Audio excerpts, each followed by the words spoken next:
Hi everyone, welcome to my channel. My name is Kay, and in today's video, I will be talking about person organization fit or PO fit and how I apply this theory in a real situation at my part-time job.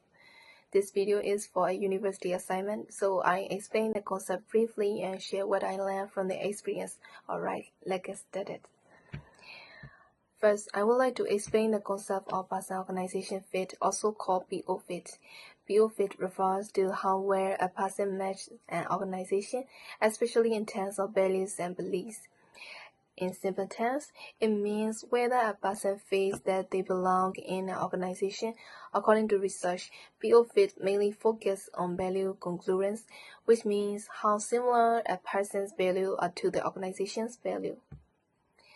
When this fit is high, people usually feel more comfortable and motivated at work, and they are more willing to cooperate and contribute. Academic studies also show that high PO fit is related to job satisfaction, organizational commitment, and positive work attitudes. On the other hand, low PO fit can lead to stress, dissatisfaction, and a higher intention to quit. Research also suggests that PO fit matters not only after joining an organization, but even before entering it, because people often choose organizations that match their values. Overall, PO fit theory helps us understand why people feel comfortable and committed at work, while others feel disconnected. Next, I will explain how I apply this theory in real life.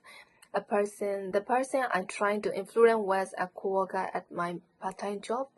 This coworker often did not take the job seriously and sometimes ignored teamwork or rules. Instead of telling them directly what to do, I decided to use the PO fit theory. I focused on value alignment, not authority or pressure. Our workplace values teamwork and responsibility. From daily interactions, I noticed that my coworker also values fairness and does not like causing trouble for others. So I talked to them casually and explained how following rules and helping each other makes work easier for everyone. I avoided blaming and emphasized that we are a team. I chose to talk during break time or after work, not during busy hours, because people are more relaxed then. Their conversation took place in the break room, which felt informal and comfortable. I didn't want the coworker to feel pressure or embarrassed. I chose this approach because PO fit theory suggests that people are more likely to change their attitude when they feel that their values match their organization's values. Well, today was pretty intense. My legs are still shaking. Same. I honestly feel like quitting every time it gets this busy. Yeah, I get that feeling. Especially when it feels like no one cares and everything just finds out. Exactly. It's just a part-time job anyway. I don't see why we have to take it so seriously. That's fair. I used to think the same way at first, but after working here for a while, I realized something. Like what?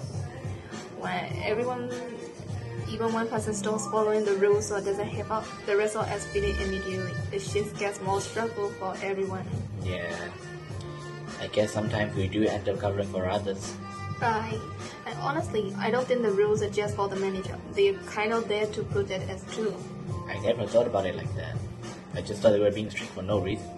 I got one of those that way, but I noticed that when everyone works as a team, the shift actually ends faster and feels less tiring. That's true. Days with good teamwork feel way easier. And from what I've seen, you're actually pretty considerate. You usually help out when someone is in trouble. I mean, I don't like seeing others struggle. Exactly. That's why I think you actually fit this workplace more than you realize. This place really values teamwork and not leaving work to others. I never really connected my personality with a job like that. Yes, same here.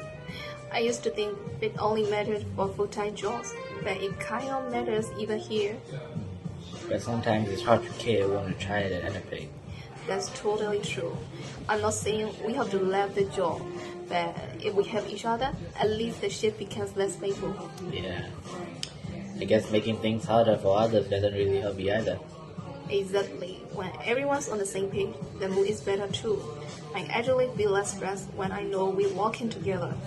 I think I understand what you mean now. I'm not trying to post anything. I just thought it might be easier for all of us if we think about it as a team thing. No, I appreciate you talking to me normally.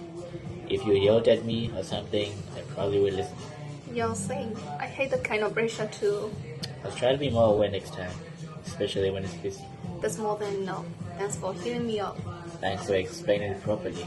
It actually makes sense now. So after trying this approach, the results were partly successful. My coworker became more cooperative during work and paid more attention to teamwork and rules. However, the change was not always consistent. On very busy or tiring days, the old behavior sometimes came back. So the method worked to some extent, but it was not a complete or permanent change. I think this method worked because I didn't force the coworker to change. Instead, I focused on shared values such as teamwork and consideration for others. When the coworker realized that these values matched their own personality, they became more willing to change their attitude. However, it didn't always work because this is a part-time job. So long-term commitment is weak and physical tiredness also affected motivation. I also learned that communication style is very important to avoid resistance. It is necessary to speak calmly, listen first, and show empathy. If I try this again next time, I will communicate more consistently and choose the timing more carefully. Overall, this experience showed me that POV theory is not just an academic concept, but something that can be applied in real life. However, its effectiveness depends on the situation, the person, and how communication is done. So please let me end my video here. Thank you very much for listening.